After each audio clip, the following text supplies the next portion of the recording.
মহিলাদের ধর্মীয় জ্ঞান শিক্ষার দরকার আছে কিনা এই বিষয়ে কোরআন কি বলে? বিসমিল্লাহির রহমানির রহিম। মান আমিলা সালিহাম মিন যাকারিন আও উনসা ওয়া হুয়া মুমিনুন ফালানুহয়িয়ান্নাহু হায়াতান তাইয়্যিবাহ ওয়া লানাজজিয়ান্নাহুম আজরাহুম বিআহসানি মা কানু ইয়ামালুন। আল্লাহ তাআলা বলেন, মান আমিলা সালিহাম মিন যাকারিন আও উনসা, যেই পুরুষ কিংবা যেই মহিলা মুমিন হবে, ঈমানদার হবে, এরা যদি সৎ আমল করে, নেক আমল করে, ভালো কাজ করে, আল্লাহ বলেন ফালানুহয়িয়ান্নাহু হায়াতান তাইয়্যিবা, আমি তাদেরকে সুন্দর একটা জীবন দান করব। হায়াতান তাইয়্যিবা, ভালো একটা সুন্দর একটা জিন্দেগি আমি তাদেরকে দান করব।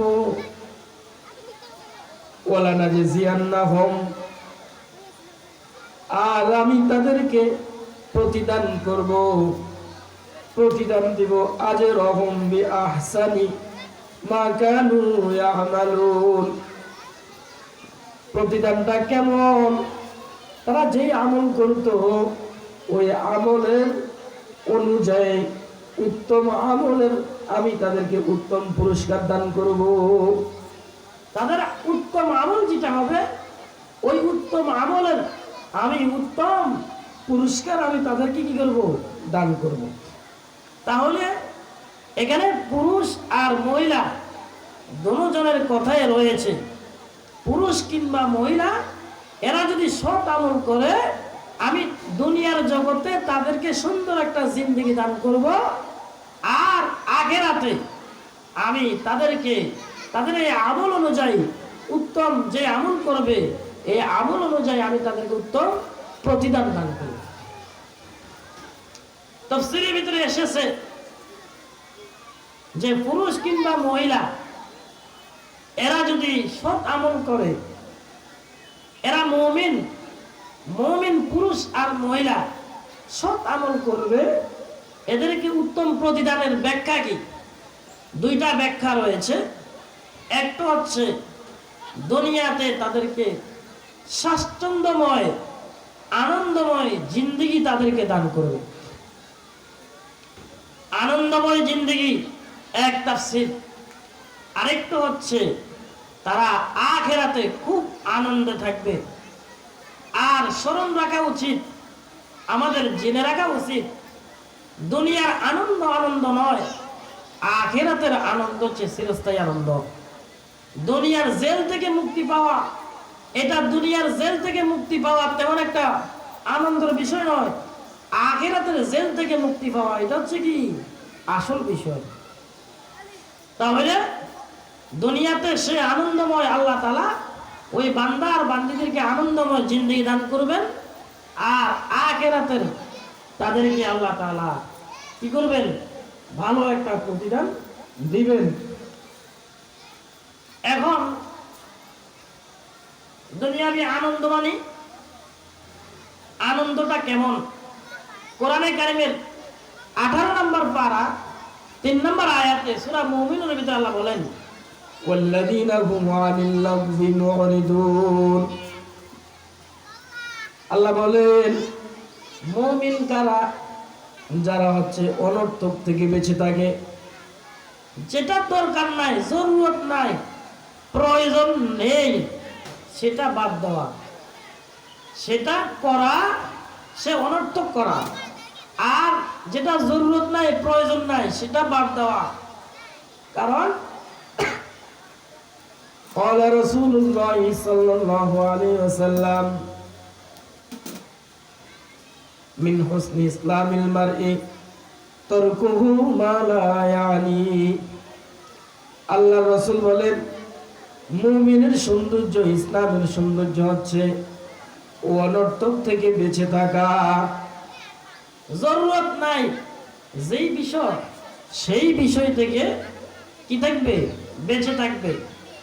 এখন বসে চিন্তা করেন, স্বাচ্ছন্দ্যময় আনন্দময় জিন্দেগি, বোঝা গেল অনর্থক থেকে বেঁচে থাকা।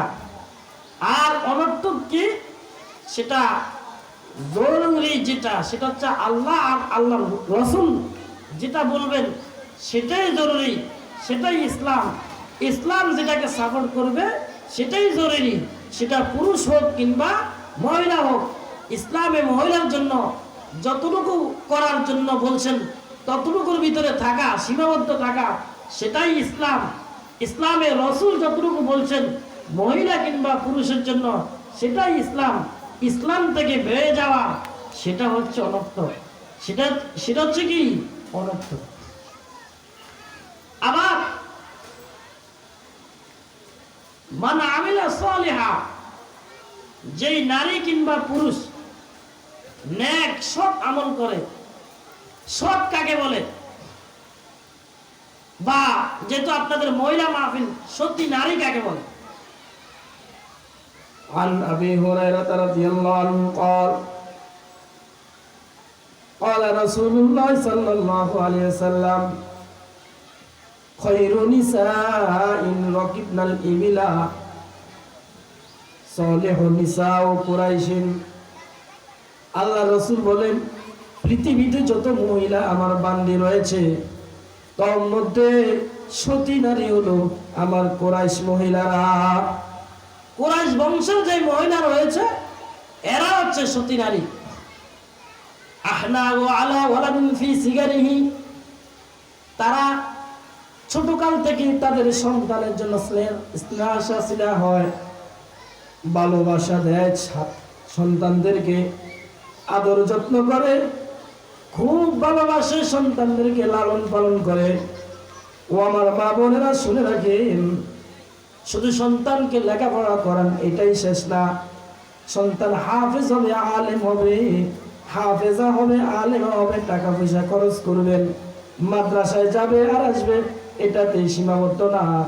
এই যে মেয়েটাকে মাদ্রাসা পড়াইতেছেন, মেয়ে পর্দা করে ঠিক, মেয়ের মাথার তালু থেকে পায়ের তালু পর্যন্ত, পায়ের ভিতরে মৌজা থাকে, মাথায় হিজাব থাকে, মেয়ে ঠিক মতন পর্দা করে, মেয়ের পিছনে টাকা দিতেছেন, কিন্তু আপনি মা হইয়া আপনার মায়ের জবান কিন্তু ঠিক থাকে না, মাথার ভিতরে কাপড় থাকে না, কোথায় গেলে হাতে মৌজা থাকে না, পায়ে মৌজা থাকে না। ও আমার মা বোনেরা, তাহলে আপনার মেয়েকে পড়াইলেন কিন্তু নিজে সোচ্চার হলেন না, তবে আপনি সতী হইতে পারলেন না। আপনার একটা সন্তানকে ছোট থেকে টার্গেট করতে হবে, এই যে আমি একজন মা, পৃথিবীতে সবচেয়ে দামি হচ্ছে মা। মা কাকে বলে? যত পৃথিবীতে যত জোড়া জোড়া মানুষ রয়েছে, আল্লাহ তাআলা পৃথিবীতে যত মানব সৃষ্টি করেছে, কোন পুরুষ থেকে কিন্তু সন্তান হয় নাই, একমাত্র স্বামী আর স্ত্রী আল্লাহ তাআলার পক্ষ থেকে মিলনের মাধ্যমে সন্তান হয়। ওই সন্তান হয় মায়ের পেট থেকে। যত বড় আল্লাহ মাতুদ্দার, যত বড় আলেম, যত বড় বিজ্ঞ, যত বড় গবেষক, যত বড় ডাক্তার, যত বড় ইঞ্জিনিয়ার, পৃথিবীতে এমপি, মন্ত্রী, সরকার, গ্রাম্য, ডাক্তার, ইঞ্জিনিয়ার, মেম্বার, চেয়ারম্যান, সবাই কিন্তু একজন মা রয়েছে। এই যে আজকে ওয়াজ করতে আসবে আলেম, মুফতি, মুহাদ্দিস, মুফাসসির, যত বড় লেকচারার, গবেষক রয়েছে, সবাই কিন্তু মায়ের পেট থেকে আসছে। ও আমার মা বোনেরা, এই জন্য একজন কবি বলেছেন, তুমি আমাকে একজন মা দাও, আমি তোমাকে একটা পৃথিবী দিব। কারণ একজন মায়ে পারে একটা সন্তানকে গড়তে, আর ওই সন্তান যদি সন্তানের মতন হয়, পুরা এলাকাকে সে নিয়ন্ত্রণ করতে পারে, পুরা দেশকে সে পরিচালনা করতে পারে। তাহলে এটা কার সন্তান? অমুকের সন্তান। কার ছেলে? অমুক মহিলার ছেলে। তাহলে একজন মা, সে সর্বকালে, সকাল থেকে, একেবারে ছোট থেকে তার টার্গেট থাকতে হবে, আমার একটা মেয়ে সন্তান আল্লাহ দিয়েছে। হ্যাঁ, হাদিসে আসছে, যার একটা মেয়ে সে জান্নাতি, যার দুটা মেয়ে সে কি জান্নাতি। আর অনেক ফোড়া কফাইল্লা মহিলারা রয়েছে, এরা মনে করে হাইরে আমার তো কামাই করার কেউ নাই, আমার একটা মেয়ে হয়েছে, এখন সে নাউজুবিল্লাহ একেবারে নার্ভাস হয়ে যায়। অথচ বলেন মেয়েরা হচ্ছে দামি, মেয়েরা কি দামি? তাহলে ও পর্দার মা বোনেরা মেয়েকে মাদ্রাসায় পাঠাইলেন, কিন্তু নিজে কিছু শিখলেন না। না না, মেয়েকে মাদ্রাসায় পাঠানোর পর নিজেও কিছু শিখতে হবে, নিজেও কিন্তু আমল করতে হবে। তাহলে রকিবনাল ইবিলা সালিহু নিসা, সালিহু নিসা কুরাইশিন, কুরাইশের মহিলারা হচ্ছে সতী নারী। কেন? আহনাহু আলা ওয়ালাদিন ফি সিগারিহি, তারা ছোটকাল থেকে স্নেহশীলা হয়, অর্থাৎ আদর যত্ন করে সন্তানকে গড়ে ওঠে। আর আদর যত্ন মানে ইসলামের আদর যত্ন, যে আমার এই মেয়েটা সে একটা জান্নাতি কি রমণী হবে, আমার এই ছেলেটা জান্নাতের একটা রমণ পুরুষ হবে, তাহলে সে হাফেজ হবে, আমার এই মেয়েটা একজন আলেমা হবে, এর মাধ্যমে আমি কি জান্নাতে যাব। আমি এই মেয়েটাকে সঠিকভাবে চালাবো, আর এই মেয়েটা মাদ্রাসার যা শিখবে আসি আমাকে শিখাবে, আসি আমাকে কি, তাহলে আমি মাদ্রাসায় মেয়েকে বেতন দিব, সেটাও ঠিক, মেয়ের থেকে আমি শিখবো। মেয়ে একটা হাদিস শিখছে হুজুরের কাছে, একটা কোরআনের আয়াত শিখছে, আমি বসবো, ও আমার মা চাই তুমি কি বললা, আমার আসো ওয়াজ করো, আমাকে কিছু শিখাও। তাহলে শুধু সন্তানকে মাদ্রাসা দিলাম, মেয়ে শিখলো, আমি তার থেকে কিছু শিখলাম না, না, আমি তার থেকে শিখার কি আছে, অনেক বিষয় আছে। অনেক মারা আছে কোরআন শরীফ পারেন না, অনেক মারা আছে তসবিহগুলা ভালো করে পারেন না, অনেক মারা আছে নামাজগুলা পারেন না। মনে রাখবেন আপনার মেয়ে আপনার শিক্ষিকা, অনেক বাড়িতে রয়েছে অনেক পুতের বউরা আছে কোরআন শরীফ পারে, আপনি যান তার কাছে যান, কোরআনটা শিখে নেন। ও আমার মা বোনেরা, আপনিও একজন সতী নারী হওয়ার চেষ্টা করেন।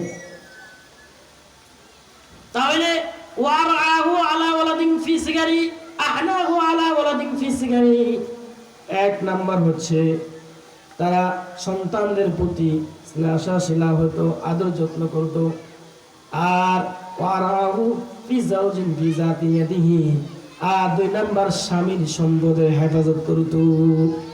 স্বামীর সম্পদের হেফাজত, কুরাইশ বংশের মেয়েরা স্বামীর সম্পদের হেফাজত, স্বামী নাই কিন্তু তার সম্পদের হেফাজত করত, সন্তানকে লালন পালনে খুব স্নেহশীলা হতো, আদর যত্ন করত। রাসূল বলেন এই কারণে তারা কি উত্তম। দুই নাম্বার, আন আব্দুল্লাহ ইবনে আমর রাদিয়াল্লাহু আনহু قال قال رسول الله صلى الله عليه وسلم الدنيا كلها متاع وخير متاع الدنيا المرأة الصالحة। ও আমার পর্দার মা বোনেরা শুনে রাখেন, আপনার পৃথিবীর যদি এই গুচ্ছ গ্রামে 10টা দোকান থাকে, লাখ লাখ টাকা থাকে, সৌদি প্রবাসী বিদেশে ওখানে থাকে, অনেক বাড়ি আছে, অনেক গাড়ি আছে, অনেক কোটি টাকার মালিক আপনার স্বামী, তবে আপনি আজকে এই মাহফিল থেকে শিখে যান আপনার স্বামীর ওই সম্পদ কোনো কাজ আসবে না। প্রকৃত সম্পদ স্বামীর, আপনার ওই সম্পদ না। আপনার স্বামীর যদি একটা সম্পদ থাকে সেটা হচ্ছে তার ঘরের আপনার মতন পবিত্র স্ত্রী। রাসূল বলেন আদ-দুনিয়া কুল্লুহা মাতা, পুরা পৃথিবীটা হলো সম্পদ। একটা পুরুষের জন্য পুরা পৃথিবীটা সম্পদ, তবে আদ-দুনিয়া কুল্লুহা মাতা ওয়া খায়রু মাতা'id দুনিয়া আল মারআতু সালিহা, তবে পৃথিবীর ভিতরে সবচেয়ে উত্তম সম্পদ হলো তার ঘরের নেককার স্ত্রী। সুবহানাল্লাহ। একটা পুরুষের যদি কোনো সম্পদ থাকে তাহলে উত্তম সম্পদ হলো তার নেককার স্ত্রী। সুবহানাল্লাহ। কেন নেককার স্ত্রী সম্পদ হবে না? একটু মনোযোগ দিয়ে শুনুন।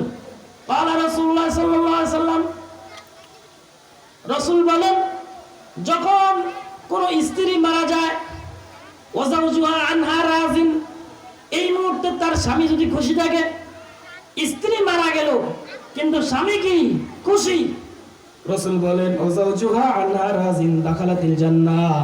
রাসূল বলেন এই স্ত্রী মারা যাওয়ার সাথে সাথে আল্লাহ তাআলা তাকে জান্নাত দিয়ে দিবে। তাহলে সত্যি নারীর দাম আছে না নাই? আছে। সত্যি নারী যদি সত্যি নারী হয় আর মৃত্যু সময় যদি তার স্বামী তার উপর খুশি থাকে, এই দেখেন হাদিসের ভিতরে এখানে বাবার কথা বলে নাই, হাদিসের ভিতরে তার ছেলের কথা বলে নাই, হাদিসের ভিতরে তার পৃথিবীতে কোনো দামি ব্যক্তির কথা বলে নাই, এলাকার মেম্বারের কথা বলে নাই, চেয়ারম্যানের কথা বলে নাই, সরকারের কথা বলে নাই, কোনো কারো কথা বলে নাই। এখানে একমাত্র বলেছে কে? তার স্বামী। ওয়াজাউজুহা আনহা রাজিন দাখালাতিল জান্নাহ, অমুক তার উপর খুশি হলে সব হয়ে যাবে। না না, ও আমার মা বোনেরা, পৃথিবীতে যদি আপনার আপন কেউ থাকে সেটা হচ্ছে আপনার স্বামী। সেটা কি? স্বামী।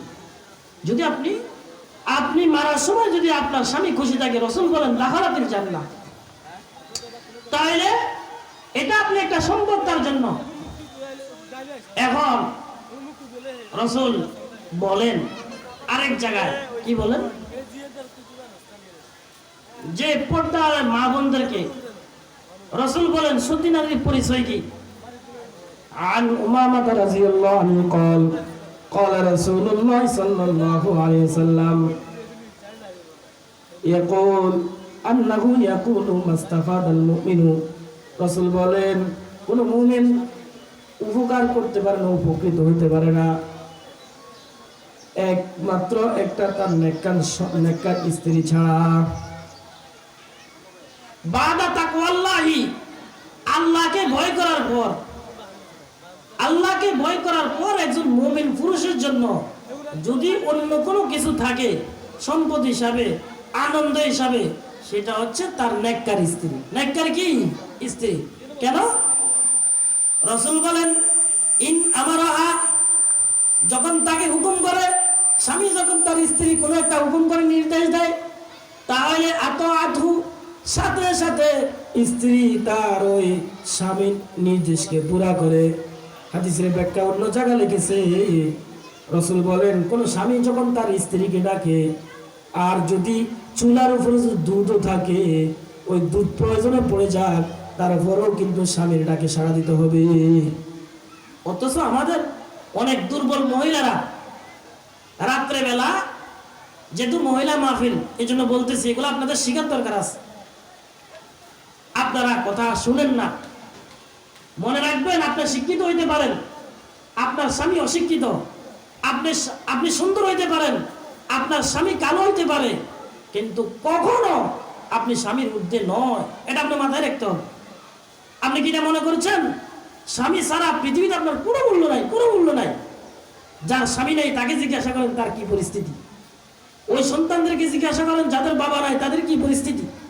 তাহলে দুনিয়াতে একটু কষ্ট করেন, হয়তো আপনার সাথে মন মানিয়ে চলতেছে, হয়তো একটু বেবিল হইতেছে, আপনার স্বামী আপনাকে পিটায়, আপনার স্বামী আপনাকে কষ্ট দেয়, আপনি এলাকার মেম্বারের কাছে গেলেন, এলাকার চেয়ারম্যানের কাছে গেলেন, সরকারের কাছে গেলেন, সেনাবাহিনীর কোড়ে বিচার দিলেন, থানায় যায় রিপোর্ট দিলেন, সব কিছু করলেন, বিচার হইল, কিন্তু স্বামী আপনাকে মায়ের একটু কমায় নাই, ঠিক মতন শাস্তি দেয়। বলেন, আমি আপনার কাছে বলি, দুনিয়াবি সকলের কাছে তো আপনি বিচার দিলেন, কিন্তু আপনি কি আপনার আল্লাহর কাছে বিচার দিছেন? অথচ রাসূল বলেন রাত্রেবেলা আপনার আল্লাহ আপনাকে ডাকে যে আসো কোন বান্দা বান্দি, কি চাও আমার কাছে চাও।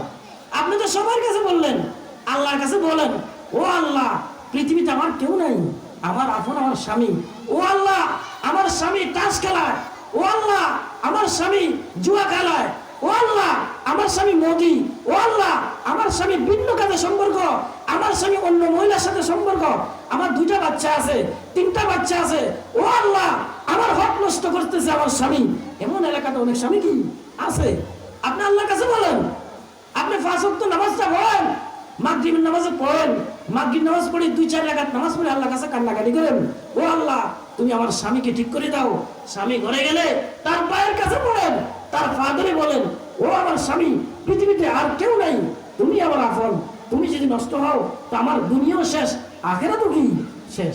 ও আমার মা বোনেরা, একটা স্বামীকে যদি কেউ ঠিক করতে পারে, একটা পুরুষকে যদি কেউ ঠিক করতে পারে, লাঠিতে আঘাতে বিচারে কেউ ঠিক করতে পারবে না। কারণ পৃথিবীর এমন একটা জগৎ এখন হয়ে গেছে, প্রত্যেকে 3.5 হাত মনে করে, কেউ কাউকে ভয় পায় না। একটা অসৎ স্বামীকে যদি ঠিক করতে পারে, তার একজন সতী নারী ঠিক করতে পারে। সেটা হচ্ছে তার পায়ে ধরে, সেটা হচ্ছে তার চোখের পানি দিয়ে, সেটা হচ্ছে তার ভালোবাসা দিয়ে। আপনি আল্লাহর কাছে কান্নাকাটি করেন, 5 ওয়াক্ত নামাজ পড়েন, ফজর পড়েন, আল্লাহর কাছে কান্দেন, যোহর পড়েন, আল্লাহর কাছে কান্নাকাটি করেন, আসর পড়েন, মাগরিব পড়েন, এশার পড়েন, তাহাজ্জুদের অভ্যাস করেন, ইনশাআল্লাহ আপনার স্বামী কি হয়ে যাবে? ঠিক হয়ে যাবে। আর আপনার স্বামী ঠিক, আপনার ঘরের যে সন্তান রয়েছে, সন্তান ঠিক। আপনি কি জানেন বিশ্বের ভিতরে ভার্সিটি রয়েছে, বিশ্বের ভিতরে কলেজ রয়েছে, ওখানে যা শিক্ষা দেয় এর চেয়ে বেশি শিখে আপনার স্বামী আর আপনার থেকে আপনার সন্তানেরা। এই যে মেয়েগুলো এখানে হেদায়েতের নাও পর্যন্ত রয়েছে, অনেক মেয়ে বালেগা হয়ে গেছে, অনেক মেয়ে অনেক কিছু বুঝে, মনে কষ্ট নেবেন না। এই মেয়েরা পড়ালেখা করে, আমাদের কাছে অনেক টিপুন আসে, অনেক স্কুলের ছেলেরা 8ম 9ম 10ম কলেজের ছেলেরা পড়ালেখা করে, কিন্তু মা আর বাবার অনিয়ম, মা আর বাবার ব্যতিক্রম দেখলে এই সন্তানগুলা অনেক কিছু বুঝাইতে পারতেছে না বাবা আর মাকে। অথচ বাবা আর মা অনেক কিছু শিখার দরকার, বুঝার দরকার। এই জন্য আমি বলি পৃথিবীতে আসল ভার্সিটি হইল তার একটা সন্তানের জন্য তার মা আর বাবা। কারণ মা আর বাবা থেকে অনেক কিছু শিখতে পায়, যেটা কোনো ভার্সিটিতে শিখতে পায় না, যেটা কোনো স্কুলে শিখতে পায় না, যেটা কোনো মাদ্রাসায় শিখতে পায় না। তাহলে মা আর বাবা ঝগড়া করবেন, মা আর বাবার মাঝখানে কথা অমিল থাকবে, কিন্তু সন্তানের সামনে নয়। আর আপনার স্বামীকে বলেন, ও আমার স্বামী, তুমি 1 টাকা কামাও, 2 টাকা কামাও, হক পাকে কামাও, এই 1 টাকা খরচ করবো প্রয়োজনে, 2 টাকা খরচ করবো, কিন্তু হারাম তুমি উপার্জন করবা না। হারাম তুমি উপার্জন করলা, তুমিও জাহান্নামী হইলা, আমিও জাহান্নামী হইলাম। আমার এলাকার সন্তান, ওর সন্তান, এরা নষ্ট হয়ে গেল, এদেরকে আমি মানুষ বানাতে পারলাম না। আমার টার্গেট এই মেয়েটার আমি হাফেজ বানাবো, আমার টার্গেট এই ছেলেটাকে আমি আলেম বানাবো, এরা আমি মুফতি বানাবো, এরা আমি মুহাদ্দিস বানাবো। তো ও আমার স্বামী, তুমি উপার্জন করলা ঠিক, কিন্তু হারাম উপার্জন করলা, তো লাভটা কি হবে? আমরাও জাহান্নামী হবো, বাচ্চাগুলোও জাহান্নামী হবে। তাহলে নেককার স্ত্রীর এই হাদিসের ভিতরে 4টা কথা রয়েছে, তোর মধ্যে একটা হচ্ছে ইন আমারহা আতআতহা, স্বামী যখন তাকে ডাকে নির্দেশ দেয় তখন সে তার এতাআত করে, অনুসরণ করে, এক কথায় ডাকে তাকে লাব্বাইক বলে। 2 নম্বর হাদিসের ভিতরে ওয়া ইন্না যারা ইলাইহা, আর স্বামী যখন তার স্ত্রীর দিকে তাকায় তাহলে আবার রতুহু, স্বামীকে খুশি করে। ও আমার মা বোনেরা, শুধু এটা মনে করিয়েন না এই যে ফরকিয়া লিপ্ত, আপনার দোষ আছে কিনা আপনি একটু চিন্তা করে দেখেন। আপনার কথোপকথন ঠিক আছে কিনা, আপনার লেনদেন ঠিক আছে কিনা। বলে হুজুর শুধু আঙ্গরে করেন, পুরুষেরা করে না। আরে পুরুষের ওয়াজ তো করেই, পুরুষের ওয়াজ তো শুনেই। আমি আপনাদেরকে বলতেছি, আপনার আচরণের কারণে আপনার স্বামী কষ্ট পায় কিনা, এখান থেকে অনেক কিছু শিখার বিষয় আছে। তাহলে ওই নাজারা ইলাইহা, আবার রথু, যখন স্বামীর চাহিদা লাগে, স্বামী আপনার দিকে তাকায়, আপনি তার স্বামীকে যদি আবার রথু খুশি করেন, তাহলে রসুল বলেন আপনাকে বলে যে এই মহিলাটা গ্রান্তে যুক্ত, সে একজন সতী নারী। 3 নম্বর ওয়াইন আকসামা আলাইহা, এরপরে যখন কোনো একটা বিষয় আপনাকে কসম দেয়, কসম করে আর আপনি এই কসমটাকে আপনি পুরা করেন, কসম যদি আপনি পুরা করেন তাহলে আপনি সতী নারী।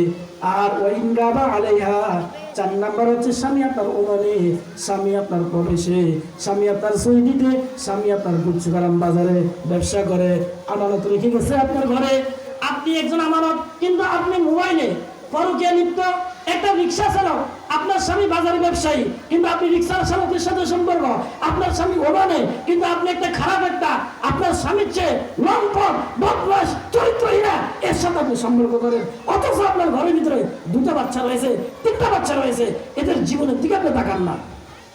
ওয়াইন্দাবা আনহা, আর স্বামী আপনার কাছে অনুপস্থিত, কিন্তু আপনি স্বামীর দিকে খেয়াল রাখলেন না।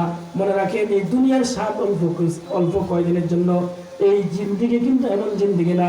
আপনি কি একটু চিন্তা করছেন, আপনার অনুদ্দার সন্তান, যে মেয়ের এখনো চেহারাটা এখনো ফুটে ওঠে নাই, কাঁচা, এখন ছোট, আপনি কিন্তু একজন সময় ছোট ছিলেন, এখন আস্তে আস্তে আপনার শরীর ফুটে যেতেছে, এখন আপনারা আস্তে আস্তে চুল পেকে যেতেছে, এখন আস্তে আস্তে আপনার পাত দিকের অবস্থায় যেতেছে, কিন্তু এখন আপনার জোয়ানকালের যে দুর্বলতা সেগুলা কিন্তু এখনো ছাড়েন না। তাহলে সেগুলোকে আপনার কি ছাড়ার দরকার। আরেক হাদিসে আসছে, কয় শ্রেণীর ছেলের গুণ থাকলে একটা ছেলের কাছে বিয়ে দিবেন, আপনার মেয়ের কয় গুণ থাকলে ওই ছেলে আপনাকে বিয়ে করবে, আপনার মেয়েকে বিয়ে করবে, অথবা ছেলের কয়টা গুণ থাকলে আপনার মেয়েটাকে বিয়ে দিবেন, এই একটা হাদিস শুনেন, সেটার সাথে নেককারের সাথে কি সম্পর্ক? قال رسول الله صلى الله عليه وسلم إذا خطب إليكم রসুল বলেন, তোমাদের কাছে যখন কোনো পুরুষ বা কোনো ছেলে মেয়ের বিয়ের প্রস্তাব দেয়, ও মা বোনের এক কথা খেয়াল করে শুনবেন, আপনার মেয়ের বিয়ের উপযুক্ত হয়েছে, আপনি কেমন ছেলের কাছে বিয়ে দিবেন জানার দরকার আছে না নাই? আছে। আবার শরীয়তে ইসলামী হাদিসের ভিতরে তার জবাব আছে না নাই? আছে। কলা রাসূলুল্লাহ সাল্লাল্লাহু আলাইহি ওয়াসাল্লাম, রাসূল বলেন 2 গুণ থাকলে, যেই ছেলের কাছে 2 গুণ থাকবে, তুমি দেখবা যে এই ছেলেটার কাছে 2 গুণ আছে আর কোনো গুণ নাই, তোমার মেয়েটা তার কাছে বিয়ে দাও। قال رسول الله صلى الله عليه وسلم إذا خطب إليكم মান তারদাউনা খুলুকাহু, এক নাম্বার যখন কোনো ছেলেকে দেখো, এক নাম্বার যদি দেখো মান তারদাউনা, তোমরা সন্তুষ্ট থাকো ওই ছেলের উপর, খুলুকাহু তার চরিত্র ঠিক আছে, কিছু নাই, একেবারে গরিব, গুচ্ছগ্রাম বাজারে একটা দোকানও নাই, এলাকায় কেউ তাকে চিনেও না, কিন্তু ব্যাড রেকর্ড নাই, কিন্তু কি নাই? ব্যাড রেকর্ড নাই, তার বাড়িতে বিল্ডিং নাই, কোনো ব্যবসাও করে না, কোনো চাকরিও করে না, কিন্তু সে নামাজি, কিন্তু সে কি নামাজি, কিন্তু সে হাফেজ, কোরআনে হাফেজ, এই গুচ্ছগ্রাম মাদ্রাসায় নুরানি হাফিজি মাদ্রাসা পড়ে শুধু হাফেজ হয়েছে, আর কিছু করতে পারে নাই, তেমন একটা পরিচিতও কি নাই। রাসূল বলেন মান তারাদাউনা খুলুকাহু